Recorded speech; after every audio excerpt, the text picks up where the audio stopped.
Hello, Whisky Pete here, back for more family-friendly fun for the second instalment of A Brief History of Whisky. Apparently I'm just like Stephen Hawking. I have a similar titled project, difficult to understand, and I've spent many an evening drinking myself into a black hole.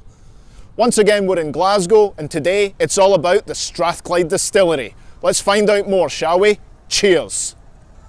1927 was the year. Industrial depression in the United Kingdom and prohibition in the United States. A time when American mouths were drier than a camel's arse in the desert. Not exactly the most auspicious time to build a distillery, but this didn't deter Seager Evans, the long-established firm of London gin distillers. Their idea was to build a new grain spirit distillery on the south bank of the River Clyde in Glasgow. Yes, that is correct. Strathclyde Whisky Distillery originated under English command to supply neutral grain spirit for gin. That lasted 9 years until Seager Evans began their Scotch whisky venture with the acquisition of the Long John whisky brand. Seager Evans struggled in those early days, perhaps because they're English and they made gin. Their Scotch whisky venture was like a blind man at an orgy, trying desperately to get a feel for things. New York-based distiller Shenley Industries took over in 1956, just when blended Scotch was taking off worldwide. The distillery would see numerous changes in ownership over the next 50 years, but production remained constant, with the grain spirit being used to fill a number of famous blends like Teacher's, Ballantine's and Chivas Regal.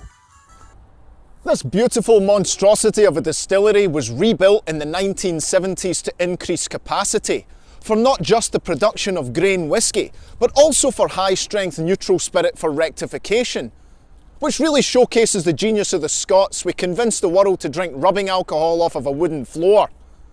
Speaking of ingenuity, Strathclyde Distillery is located on the south side of the River Clyde, just across from Glasgow Green, and it's nice to think that an operation so dependent on steam should be located right next to the park where James Watt was struck with the inspiration for the Watt steam engine.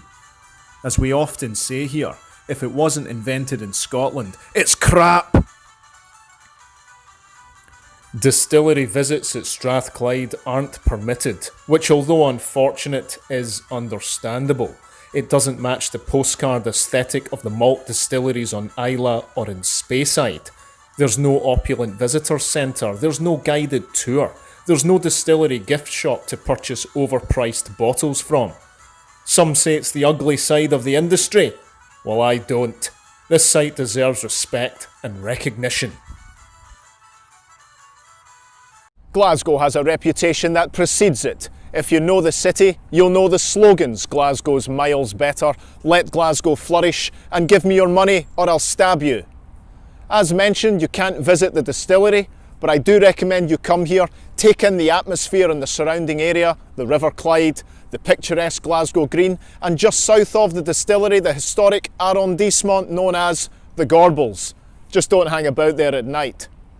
Thanks again for watching. Please smash the like button, bro. Leave your comment down below. Follow me on Snapgram, InstaChat, and you are a tube, yo. Okay, that's enough.